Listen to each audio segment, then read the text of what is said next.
अब मैं कुछ आयतें हैं जिनको आपके सामने रखता हूं। ये गैलेक्सी है हमारी, ये लेटरल व्यू है, ये टॉप व्यू है मिल्की वे गैलेक्सी जिसका हिस्सा है हमारा सोलर सिस्टम। ये उसका स्केच है, एग्जैक्ट पिक्चर नहीं है। इस गैलेक्सी के अगर आप डायमेंशंस देखें तो एक बाजू से दूसरे बाजू 1,00,000 नूरी साल यानी 1,00,000 लाइट ईयर्स का डिफरेंस है, डिस्टेंस है इस हिस्से से उस बाजू तक।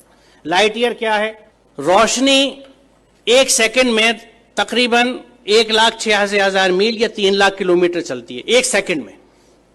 इसको 60 से मल्टीप्लाई कीजिए, 1 मिनट में रोशनी कितना चली, फिर 60 से मल्टीप्लाई कीजिए 1 घंटे में कितना चली। यहां तक आते ज्यादातर आपके कैलकुलेटर्स कंप्यूटर्स फेल होने लगेंगे क्योंकि फिगर्स बहुत ऊंची चली गई। अब आप इसको 1 घंटे में आपने टाइम निकाल लिया कि 1 घंटे में रोशनी ने कितना सफर तय किया, इसको 24 से जरब दीजिए तो 1 दिन में रोशनी कितनी चली, फिर 30 से जरब दीजिए 1 महीने में कितनी चली, फिर 12 से जरब दीजिए तो 1 साल में कितनी चली। It will be N astronomical figure.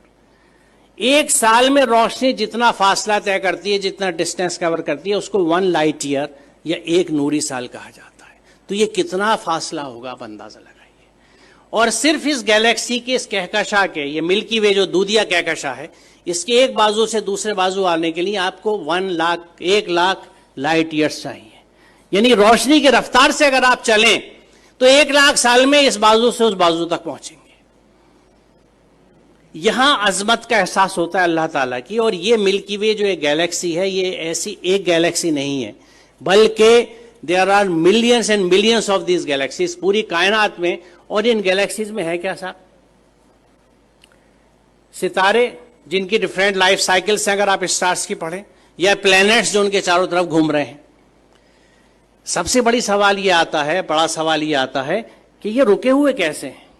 रात में जो आसमान हमें इतना अच्छा दिखता है, उसमें तारे नजर आ रहे हैं, चांद नजर आ रहा है, ये रुके हुए कैसे? What is holding them? वो क्या चीज है? वो कौन से कुव्वतें हैं? आज हम जानते हैं कि ये इलेक्ट्रोमैग्नेटिक फोर्सेस हैं जिनके बैलेंसिंग से इनको हमने रोक रखा है। It is just phenomenal.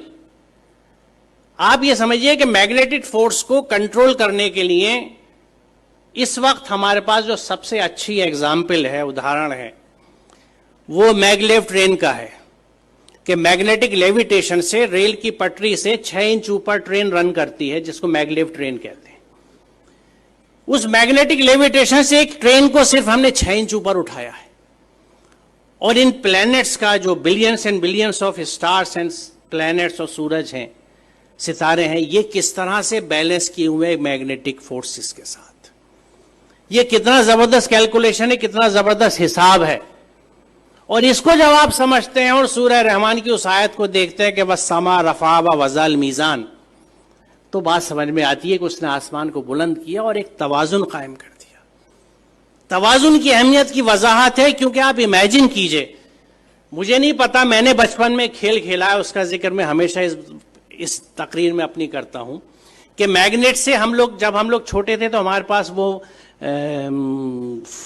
Mobile phones नहीं थे या स्मार्टफोन्स नहीं थे जो आज आप लोगों के पास हैं। हमारे पास क्या होता था? टूटी हुई चूड़ियाँ होती थी, सिगरेट के पैकेट होते थे, माचिस की डिब्बियाँ होती थी, माचिस की तीलियाँ हुआ करती थी, और इन चीज़ों से हम खेल डिवाइस किया करते थे अपने लिए।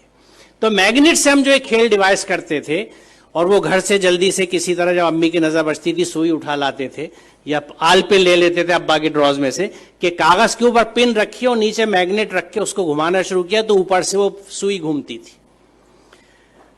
अब इस सुई को अगर आप बीच में रख के दोनों साइड मैग्नेट रख लें तो जिधर मैग्नेट का फोर्स ज्यादा होगा सुई उधर भागेगी। एक स्टेज ऐसी आएगी कि सुई बीच में कांपती सी रहेगी, ना इधर जा सकती है ना उधर, क्योंकि यहां पे दोनों फोर्सेज एक दूसरे को न्यूट्रलाइज कर रहे हैं। इधर की मैग्नेटिक की ताकत, इधर की मैग्नेटिक की ताकत एक दूसरे को न्यूट्रलाइज कर रही है, नलीफाई कर रही है। वो सुई बीच में ट्रैप्ड है।